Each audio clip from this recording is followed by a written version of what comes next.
Oh là la communauté, comment allez-vous? Aujourd'hui on se retrouve, ah là là j'attendais ça avec impatience, on se retrouve pour parler du film Le Fondateur que j'ai vu récemment.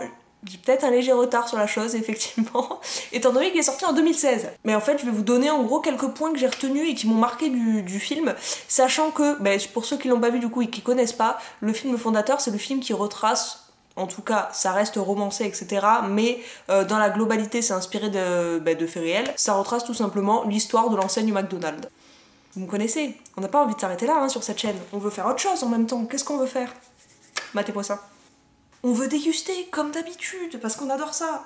Ok, alors petite bière du coup, hop, je vous montre, tac. Une bière franco-belge. En fait, il n'y a pas des masses d'infos sur cette bière comparée à la dernière qu'on avait dégustée la dernière fois. Il y avait beaucoup plus d'infos, il y avait une réelle histoire avec la bière, là il n'y en a pas. Moi je fais vraiment ça telle une serveuse en fait. J'ai pas la strate, vous avez vous les trucs avec les briquets, les gens ils font avec tout, des rebords de table. J'ai pas ça moi, je suis pas assez expérimentée, je comprends pas.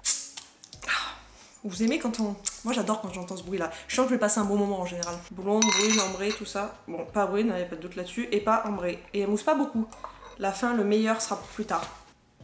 Je sens rien de particulier. Bon, attendez, avant de goûter, faut qu'on parle. Faut qu'on parle de ce film. Déjà, pour parler de la base du film, le film nous amène dans les années 50 aux États-Unis. Tout le long de l'histoire, on va suivre Ray, qui est un commercial en fait, âgé de 52 ans et qui parcourt les routes des États-Unis pour vendre différents produits, dont au début du film des machines à milkshake, tout simplement. Dans ces années-là, les gens mangent au drive-in, ce que fait d'ailleurs Ray, parce que il est clairement tout le temps sur la route. Vous connaissez le travail de commercial. Lui, souvent, il mangeait dans sa voiture concrètement, mais il était saoulé parce qu'il fallait attendre une demi-heure qu'on vienne le servir. Souvent, les serveuses sont prises par un tas de trucs, donc il a souvent pas le bon plat et une demi-heure d'attente pour pas le bon plat. Attendez, vous pensez là, c'est une anecdote inutile. Gardez-la là, dans votre coin de votre tête comme ça là. C'est important. Ça va définir un peu la suite, vous allez comprendre. Un jour, il va se rendre à Chesterfield pour concrètement vendre encore une machine à milkshake et il a son énième refus. Forcément, il va appeler sa secrétaire et sa secrétaire va lui indiquer qu'il y a un restaurant en fait en Californie qui a commandé 6 machines à milkshake. Lui il se dit mais attends, impossible, enfin il doit y avoir une erreur. Et aucun restaurant ne fait 30 milkshakes d'un coup. Donc il appelle le drive-in en disant écoutez, vous nous avez commandé 6 machines à milkshake mais je pense qu'il y a eu une erreur. Et donc le restaurant lui répond écoutez, oui effectivement il y a bien une erreur, on voulait en fait 8 machines à milkshake et non 6. Le début commence, vous le sentez bien ou pas? Et donc là ils lui disent vous avez qu'à les faire livrer au restaurant McDonald's en Californie. Et donc lui il est intrigué forcément, donc il se dit je vais me pointer là-bas et je vais voir ce qui se passe en fait, quel type de drive-in c'est, pourquoi ils ont besoin de faire autant de milkshake, etc. Donc il se pointe là-bas et il est halluciné de voir la queue qu'il y a devant le drive-in. Il a jamais vu ça, et encore pire, c'est que la queue avance super vite. Et comme je vous l'ai dit tout à l'heure, les drive-in c'est super long, ça prend du temps, t'attends une demi-heure pour avoir un plat. Là la queue avance très rapidement, donc il arrive au comptoir, il demande hamburger, frites, coca, et déjà là on lui dit oui monsieur ça vous fera 35 cents s'il vous plaît. Vous sentez que McDonald's a un peu évolué là sur les tarifs ou pas? Quand tu te pointes au McDo, c'est pas ce prix-là maintenant. Et en 30 secondes chrono, il était servi et il comprend, lui-même, il comprend pas. Il se dit, attendez, c'est pas ma commande, ça, c'est pas possible. Et en plus, il est étonné aussi parce qu'il connaît pas ce système, parce qu'il n'existe pas encore, forcément. Mais il connaît pas le système, en gros, de manger sans couvert, sans assiette, y a rien. Juste, tout est emballé dans des sachets. Vous connaissez McDo, à l'heure actuelle, c'est encore le cas. Tout est emballé dans des sachets et juste on lui donne et allez vous asseoir dans un coin et vous mangez, quoi. Le service dont nous, à l'heure actuelle, on est clairement habitués. Oh, attendez, petite pause pour goûter la bière quand même. J'ai soif, moi. Wow, elle est assez amère, elle prend bien le palais et tout là. Et il apprend que McDonald's en fait est tenu par 2 frères et un des frères lui propose d'ailleurs de lui faire visiter le restaurant, donc il va faire tout le tour. Vraiment il va pas en revenir parce que tout est calculé, c'est-à-dire ils mettent 2 morceaux de cornichon, il n'y a pas un de plus jamais sur aucun des hamburgers, tout est calculé de A à Z. Il y a une portion, t'appuies sur un truc qui te sort le ketchup, un truc qui te sort la moutarde, rien, il n'y a rien laissé au hasard. L'organisation de la cuisine, c'est-à-dire que chaque personne a un poste bien précis et il y reste. Genre le gars qui est au grill, il est au grill, il bouge son truc, il se déplace pas dans tout le restaurant comme on peut voir parfois quand il n'y a pas assez d'employés ou autre. Là tous les employés ont un poste bien précis et ils ne bougent pas. Je vais leur demander leur histoire et leur histoire sont simples à ces 2 frères, c'est qu'en fait ils avaient monté un drive-in à la base, et il fonctionnait très bien mais il a commencé à plafonner au niveau des ventes et du coup ils ont commencé à penser à la manière dont ils pouvaient réduire les coûts, dont ils pouvaient évoluer, etc. Et donc ils ont commencé à se dire ok les serveuses qui vont servir les gens dans leur voiture, qui vont servir les gens dehors, ça nous coûte cher. Les serveuses ça dégage, les assiettes, les couverts, tout ça qui sont volés une fois sur 2 ou cassés, ça dégage, on met en sachet. Et là ils se disent ok, il manque un petit truc encore, donc qu'est-ce qu'ils vont faire? Ils vont rechecker la carte, ils vont dire ok, plus de 80% des produits vendus sont hamburgers, frites, soda, donc ils vont réduire clairement la carte à ça, ils vont prendre ces 3 produits là et ça va être simplement leur carte. Et au-delà de ça, ils vont travailler surtout sur l'attente avec une promesse simple qui est du grill au client en 30 secondes. Ils pouvaient pas le faire dans l'organisation qu'ils avaient à la base, donc ils vont penser la totalité de leur organisation en fait. Ils vont penser ok, les employés faut qu'ils soient à tel poste, ok, ce poste là faut qu'il soit à côté de ce poste là pour pas que les employés aient à bouger. Et là, le premier système de restauration rapide est né, les gars. Vous vous rendez compte? Ray là il se dit faut franchiser en fait. Donc le lendemain il retourne les voir, il leur dit ok les gars, là faut vraiment franchiser votre affaire. Et ils sont pas trop partants, ils ont envie de rester sur leur petit truc, ils sont contents. En plus ils avaient déjà tenté de franchiser, ça avait fait de la merde. Genre les gérants n'écoutaient pas du tout, l'hygiène c'était pas ça dans le restaurant et eux étant de loin mais ils pouvaient pas gérer. Et Ray à un moment donné en leur parlant, en essayant de les convaincre en fait de franchiser, ils voient un tableau au mur où il y a écrit McDonald's et en fait il y a des grandes arches dorées. Je vous mettrai une petite photo là. Et c'est un concept qui permet en fait de voir beaucoup mieux le restaurant de loin. Et Ray, vous connaissez Ray le forceur? Mais il va se dire quoi? Il va se dire ok, ce tableau là, il y a un restaurant comme ça avec ces arches là qui existent quelque part, bah du coup il va aller le voir forcément. Et là il va se dire mais je veux faire partie de ce projet, j'ai envie de faire évoluer le truc. Donc il va forcément retourner les voir, il va leur dire voilà écoutez les gars, vous n'avez pas envie de franchiser pour vous-même, je comprends. Mais faites-le pour votre pays, pour l'Amérique. Et devinez comment ça a fini? Il les a convaincus en fait, tout simplement.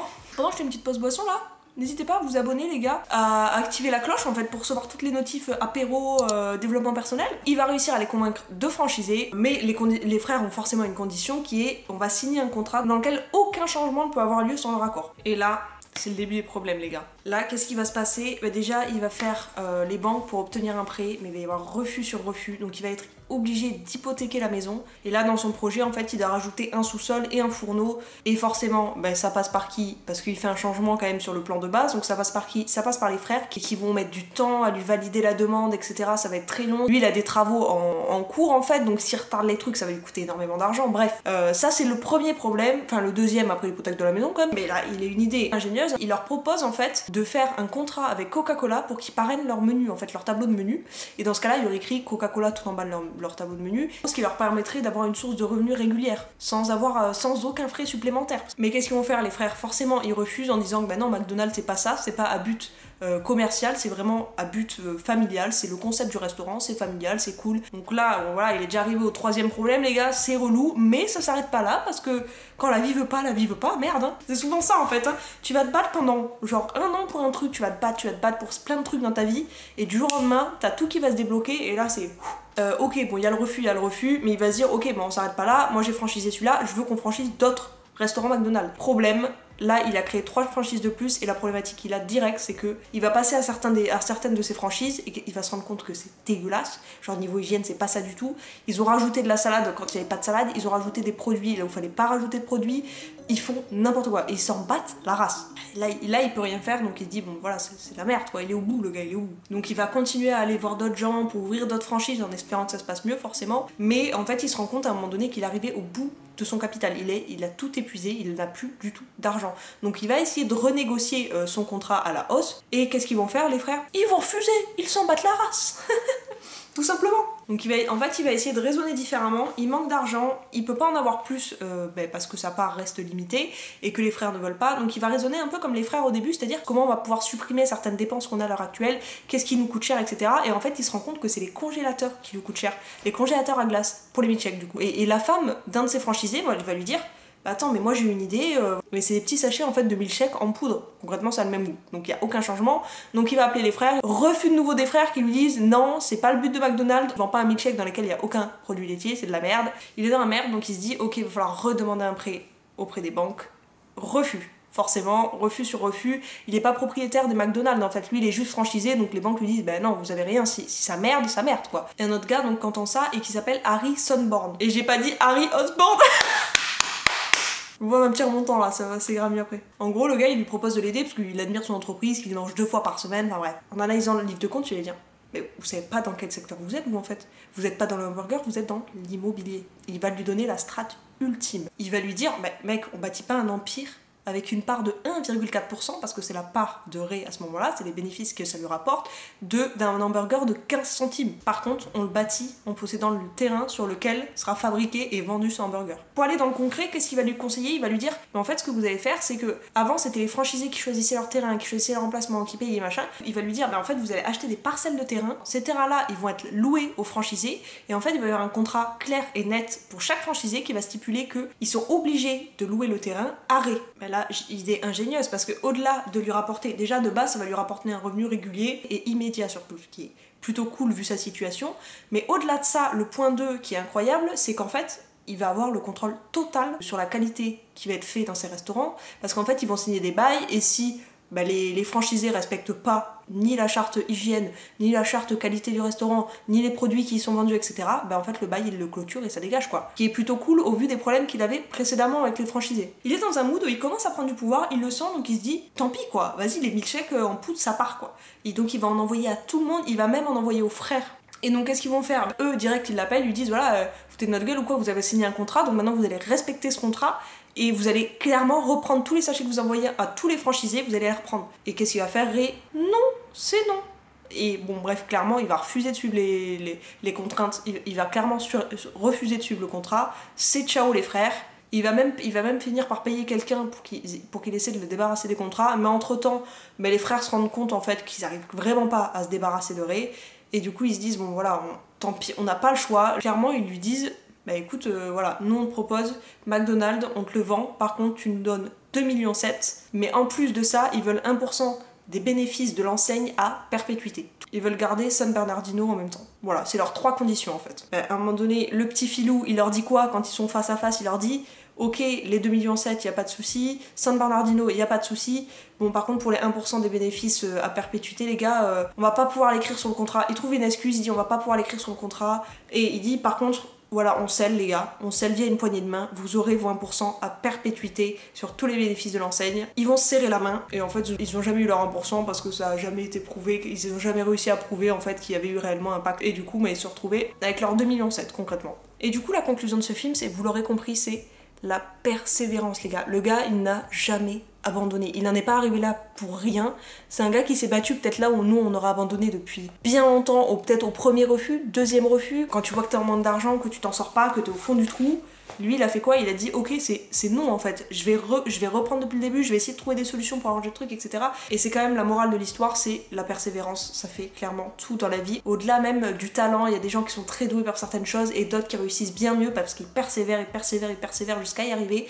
Et c'est un peu ça, et aujourd'hui regardez l'empire qu'est McDonald's, regardez-moi ça, mais c'est un truc de malade. Quand tu penses d'où ça sort, de 2 frères qui voulaient rester dans leur coin, qui voulaient juste faire un petit truc tranquille, qui faisaient du monde en Californie, mais point, mais des McDonald's partout dans le monde, à des trucs fous. Et en fait c'est grâce à un commercial qui était au bout de sa vie, qui était fatigué, qui s'est donné pour franchiser l'affaire. Il a quand même bien mis aux 2 frères, on va pas se cacher, mais sur le principe il a persévéré jusqu'au bout. Pour lui c'était business is business quoi. N'hésitez pas à me dire dans les commentaires si vous avez déjà vu le film, vous, de votre côté. Finissons sur la petite bière, sur la petite dégustation, que je regoute un peu. Ouais, non, j'accroche pas plus que ça pour être honnête. Trop amer, trop franc. Je trouve que la bière apporte pas grand chose, y a pas très aromatique et tout, juste c'est amertume vraiment qui te prend un peu la gorge. Elle m'a pas convaincue, voilà, on va le dire comme ça, elle m'a pas convaincue. Si vous l'avez déjà goûté, n'hésitez pas à me dire aussi ce que vous en avez pensé en commentaire. En fait, faites-moi un rebond dans les commentaires.